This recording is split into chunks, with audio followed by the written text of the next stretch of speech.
Hello. Hi there. Hi. Yeah. I'm here in the Xian Jiaotong in I Harbor campus, and I'm here with special guest from Russia. Yeah. Please introduce yourself. Okay, so hello everyone. My name is Max. I'm from Russia, and I also study MBA program with. We are classmates. Right? We are classmates, yeah. So we study together. We'll study for 2 years. Yeah. Oh, okay. Glad to see you because this is how to say this quarantine period. So it's good that we just quarantine in our room, right? And we have limited space, but we still can update each other. Yeah, that's good. It's good for that. If not, we will get so very boring, right? And not lonely. Yeah. Okay. And before you come here, what is your bachelor degree? So my bachelor degree was advertisement and public relations. So I studied in Russia in the Higher School of Economics. And I graduated. This program was the 4-year program. Oh. Yeah, and the study language was Russian. Yeah, but I also had some English subjects. Yeah, and also I had the English language subject. Yeah, to improve my English skills. Why you choose MBA as a program? Or MBA come from the Master of Business Administration? Yeah. Yeah. Well, I think this is a very popular degree that many people get, and I think that in the future maybe we'll get some good jobs. Maybe we'll have the good salary, and maybe we'll travel travel to the different countries. So we'll see. Yeah. Why you choose China? Why in China? Yeah.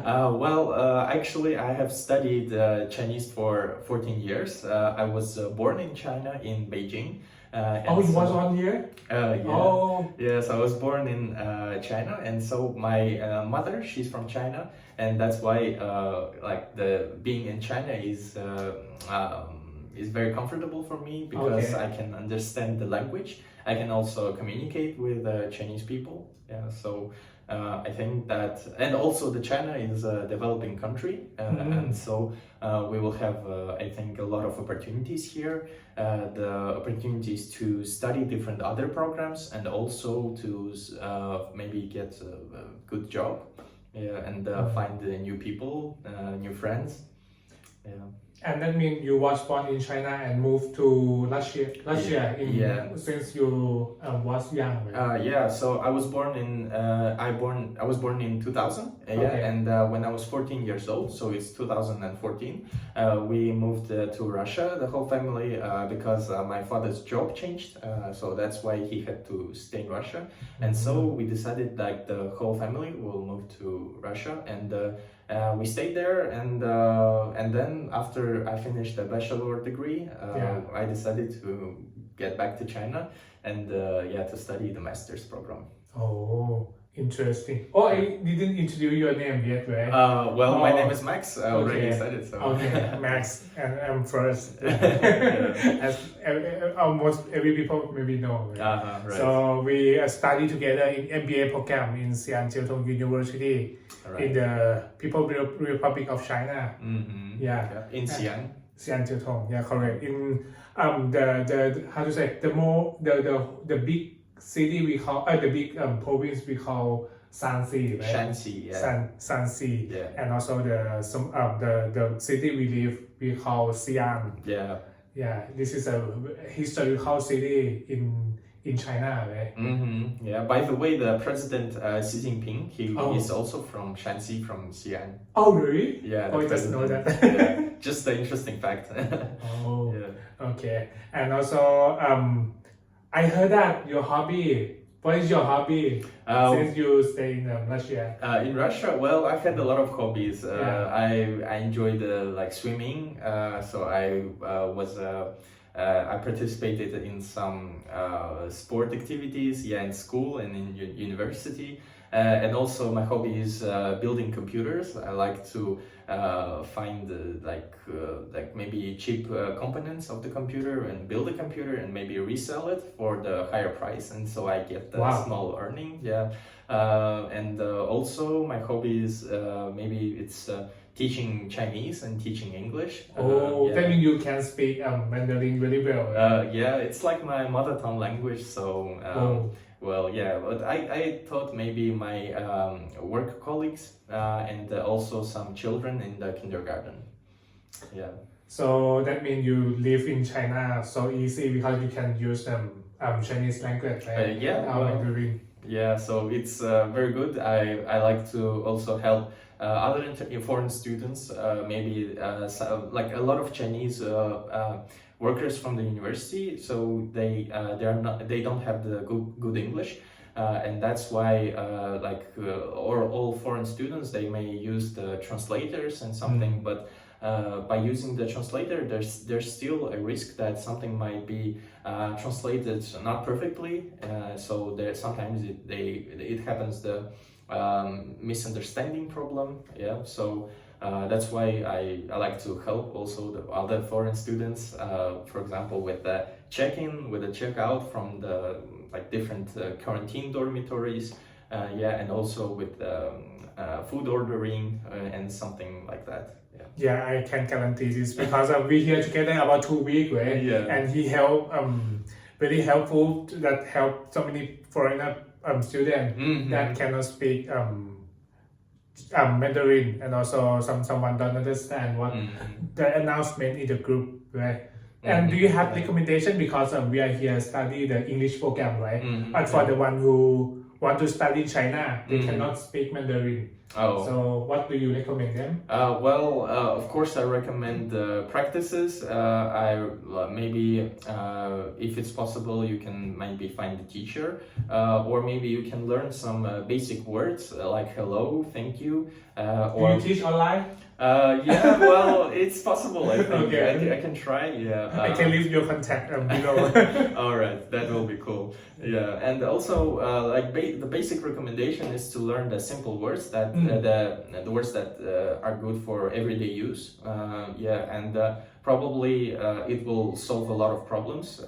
Yeah, and also eating, yeah, maybe food, ordering something, asking questions, yeah, and also trying to understand the questions and all the quarantine terminology. So when to do the PCR tests, for example, like now it's 13th of October 2022. Yeah, so all the people who come from other countries, they should quarantine for approximately 7 days, like in the quarantine hotel. And then, if you are a foreign student, you have to quarantine in the school dormitory. Yeah. So it depends on the dormitory, on the university. So sometimes it's 7 days, sometimes it's 14 days. So we had 14 days, with first. Some of people had 7 days. So it is useful to learn the terminology. When the workers, the university workers, they come and say, knock knock, food is here. So how do you say Mandarin? Food is here? Food is here. 饭来了. 饭来了. Yeah. But they sometimes say, how to respond? The breakfast, for example, 早餐来了, 早餐到了. Yeah, so for example, 做核酸, doing PCR tests, COVID test, 做核酸. Yeah, so it's important to understand that because if maybe you're not ready for the PCR test, you didn't clean your throat maybe or your mouth after food. So yeah, that will be useful. Yeah. And today, right, we have both of us. We have a presentation with the course, and during I present doing presentation. Yeah. They knock the door. PCR testing. 做核酸 in Chinese, and I have to hold my laptop and then do the PCR. Yeah. So there you do the PCR test every day. So it might be unusual for some students, for people who don't usually do PCR, or maybe if the country's COVID situation is like better than the other country. For example, in Russia, we don't have to do PCR tests in order to enter the university, for example. So I only did like 2 PCR tests before the flight because the Chinese embassy told me to. Okay. So maybe it's also useful information. you have to get the special QR code that the school embassy asks you to do. Okay. It's important to download WeChat. Yeah, WeChat. Yeah, WeChat is daily life. Yeah, daily life. So it's similar to our breathing. similar to breathing, yeah, because probably you do everything with Correct. WeChat. Also, there are some apps, maybe Alipay. It's similar to the Kiwi wallet. Yeah. In some countries, maybe they use the Kiwi wallet. Yeah, basically this is the electronic wallet. Yeah, so you have the virtual money where you can spend. Yeah, or you can top up with your credit card, with your debit card. Yeah. So without WeChat, it will be very hard. Cannot survive here. And in order to register WeChat, I think you need, for example, 2 or 3 people who already have WeChat account, and they have to give you confirmation or something like that. Oh yeah, when you register by your mobile phone, mobile number, register, it will have QR code. Yeah. You have to capture that and then send to the one who already have the WeChat. Right. It would be good if you have a Chinese friend, Mandarin friend, or the one who already activate your the WeChat account. Right. And especially for the WeChat account that already typed with the already verified with the Chinese mobile phone and also mobile the China account, the China bank account. Yeah. Because besides the Alipay, which is the analog to the Kiwi wallet, to the electronic wallet, there is WeChat Pay. Yeah. So in order to get WeChat Pay, you need the credit card. You need to make it from a Chinese bank. Yeah. So you need your passport and also the Chinese phone number. So buying a Chinese phone number is very important when you come to China. It should be like on the top of the to-do list. After entering China. Oh, this is the important point that Mac told us about the payment. That not only we should have cash right on hand, we should have the WeChat. That actually we should do the WeChat Pay. But if you don't have the China number, so you can use your own your country number to register. But maybe it's not full verification yet. You have to come here. So if we don't have cash, we don't have WeChat, how can we do? Alipay? Probably the Alipay, or for example, some of the foreign students, they only had dollars, because maybe they didn't buy the Chinese yuans in their language, in their country. So maybe they have dollars. Well, in my quarantine hotel, actually, they received the dollars and for the payment of the hotel. So maybe it's also useful, but you have to check the currency if it's valuable for you or not valuable. Because they may lose some value from the foreign, the currency exchange. Yeah, the currency exchange rate, they will have some transaction costs. Yeah, right. So the Alipay, it's very useful thing, but also be careful with it not to do too many transactions, because there is a small chance that the Alipay might be frozen. Because you have too many transactions in a different amount of money. You know, the girl who come together with me, the Thai girl, right, was blocked. And really? They transfer the amount of money to be only one, because she had to book the flight together for 3 people. And you can imagine that about 3,000 yuan in her account, only one person, and lock cannot use the money. That's you terrible. can imagine that, and they lock for maybe 7 days or 2 weeks. I'm not sure. I forgot. But this is the good point, the good trip. That be careful. Be careful. Not to store too much money on Alipay. Maybe you get like one amount in cash. And maybe cash, WeChat Pay, Alipay. But mostly if the one who didn't make the verification yet, maybe you can exchange the money and get maybe yuan in cash, or maybe the Alipay in amount. Right. Because you cannot type with your credit card yet. Because you need to verify your account, and then you can add your bank account, like the credit card or the bank card, to the Alipay account to make the top up money to send it to the Alipay. you can ask your alumni in your country, right? That how to do. So Yeah. I think every alumni may have the group or may have the friend that could help you to do the some exchange. Yeah, or maybe ask the embassy. I think embassy might also the Chinese embassy, right? Yeah, maybe they would help. So it will be like very useful. Yeah. But it's important not to miss any messages from the embassy because they might give you like useful information. Maybe it's like the special flight of students that we arrived. Yeah, so you arrived from Thailand. Yeah, and the flight was full of students. And me, like I arrived from Russia, and the flight was just the students, like no one with the working visa. Oh. Yeah. How can they contact in Russia? In Russia, you just call. You just ask the embassy about it. Yeah. So like you have the You mean telephone number. The Chinese embassy in Russia. Yeah. Oh, okay. So I lived in the capital in Moscow. Yeah. So there are also some consular, I'd say, maybe offices of the Chinese embassy. So maybe so it's not the big embassy. It's just a small. Office of the Chinese embassy where they also can give you visa, print visa, and also receive the documents for the visa application. Good information. Yeah. So maybe not just in the capital. Yeah, maybe there are some small offices, the consulars. I'm not sure if there is a word consular. Okay. Yeah, but maybe there's a word. Yeah. Okay. But it's very hard to get visa actually because now there's a strange queue that you have to participate in order to apply for the visa. Because you are also the CSC scholarship. CSC scholarship. Yeah, Max is got the CSC scholarship to study here as well. Yeah, so that's why he have every document preparing for the visa before contact the visa center. Yeah, right. And also it's important if you applied for the university and they accepted you, so you get the exception. Admission notice. Admission notice, yeah. And JW. Yeah, JW. So JW 201 or 202. I forgot like how's it called. Yeah. But this document is very important. So if you have friends in China or maybe you have friends or I don't know like someone who travels to China and back to your country, it's important to get the original file.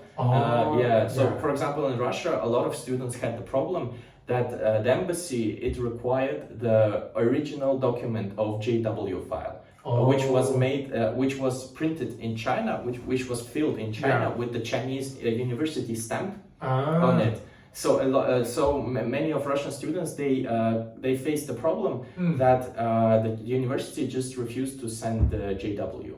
Yeah, so or maybe they said, okay, we will send you next month or maybe next semester or something. Yeah, so they have to study online and just stay in their home country. So that's also a big problem actually.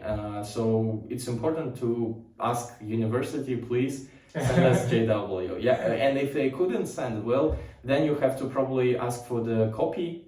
For the copy and of file. And copy of send file to the email first before the original paper come. Right, and and make sure that you see the stamps, all the red stamps. The classic Chinese red stamps.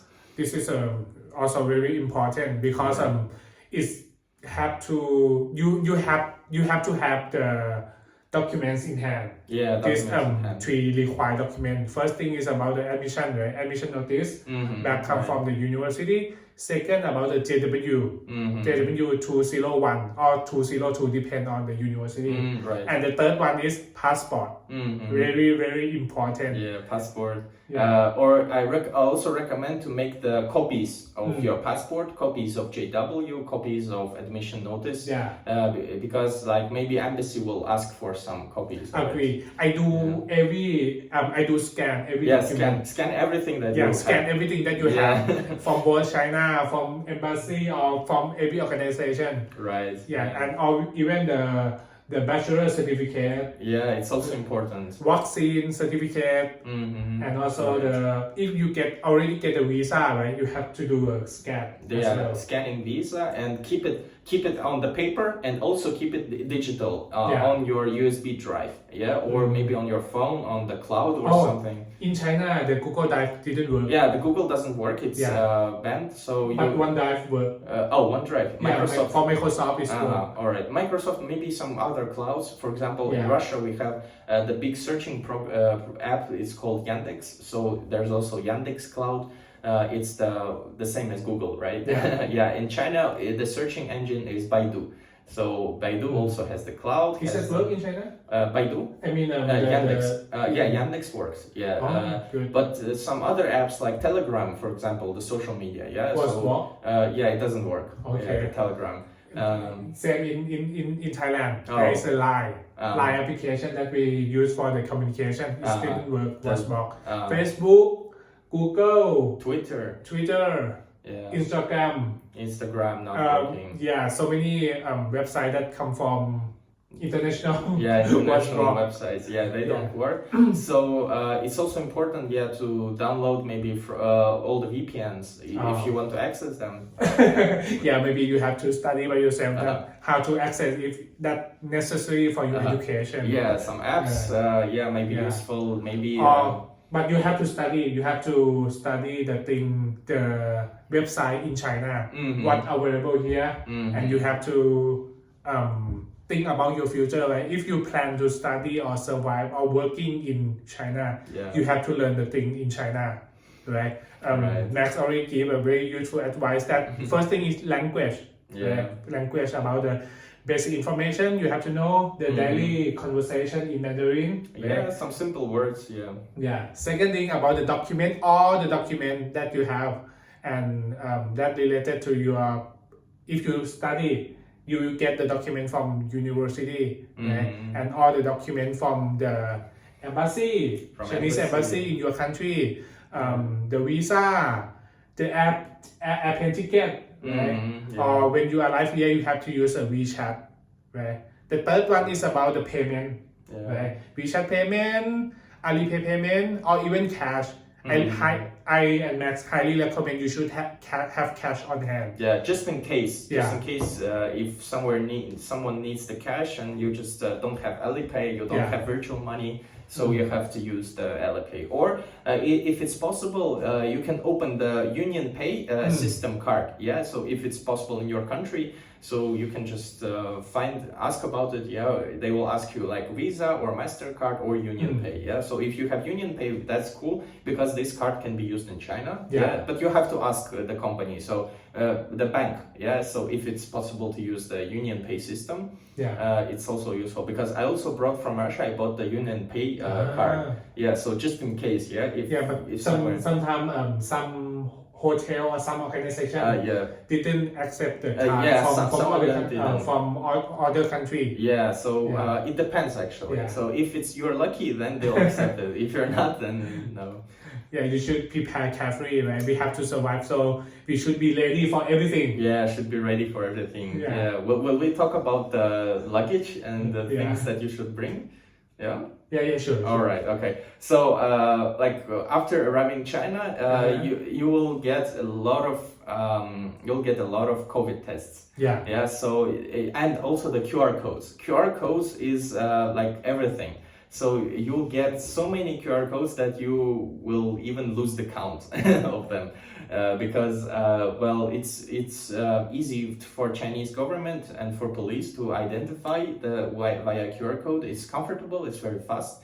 So I recommend you to bring some products. If you like to drink tea, you can bring the small pocket tea, right? But should be in powder. In powder. Because we cannot hold everything. So we cannot hold the water for everything. Right. You can come to buy here. Right, and also maybe some snacks or some products if possible to bring it on the plane and eat after you arrive to China, to a certain city. And maybe you'll have to bring some medicine for your stomach because someone cannot adapt to it. Someone cannot adapt to the Chinese food. It's quite specific, so maybe you can eat it and you might think that it's tasty. It's maybe salty, sour or something. But like 1 hour, 2 hours later, you'll have a stomachache pain, painful. And so you should also be very careful with that. So it's important to bring the medicine. Probably what else? I think some towels. Some because right now it's a little bit cold. A little bit cold. Outside is about 10 degrees Celsius. 10 degrees, approximately. So that's why we have our. I'm wearing the sweatshirt. I also wear this one. Thank you, Bacon, for this. All right, and also like what to drink, what to bring. Maybe it depends on the hotel. So some of them have the paper towels, some of them don't have the paper towels. And maybe you'll bring all the toothbrushes and stuff because some also like for example in my hotel there were no toothbrushes. So they had to order it the first day they arrived to China. And what else to bring? I think. I think I have the Excel file. So maybe Excel file. Paste the Excel file in below this link. All right. And if that would be cool. you cannot think about it, so you can do. You can see the Excel file, but I think it takes on the Thai language. So if you want it, right, you can translate it. I think it should be for your choice. It's quite useful. But your Excel is very helpful. And what else? So you'll attach the links, and so you can get the list probably translated. So thank you very much that you have a very valuable recommendation for everyone to want to study here. So lastly, could you recap something to advise for the one who want to come to China for the studying, for work, for to live? Advice? Do you have any advice? I think China is a very interesting country, and China has the interesting culture, and also the people in China. They I haven't seen people who didn't want to communicate with me. I think that everyone is kind here and willing to help, and I think that you should not be upset if something doesn't happen, or maybe something seems to you like it's unusual or something, because different environment and you have to try to adapt to it. No need to be worried about the food or something, because if you don't like the food you can just order some drinks, I think, order some ready-made products. I just wish everyone good luck with the visa application and also with the preparing process. I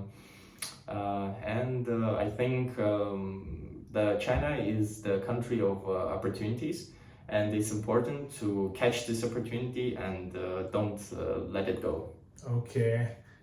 Thank you very much. That, you are the third guest speaker with me that we have the episode in China. So please say thank you for watching in Russia and say bye bye in Mandarin. In Mandarin. Okay. So I thank you. Thanks everyone in Russian. Okay. So I will say спасибо всем. Subscribe to the channel. Подписывайтесь на канал, ставьте колокольчики. Put the ring in the YouTube, right? Okay. Thank you for watching, everyone. I said bye bye in Chinese. 再见 or bye bye. 再见. 再见. Thank you for watching. Bye bye. Goodbye.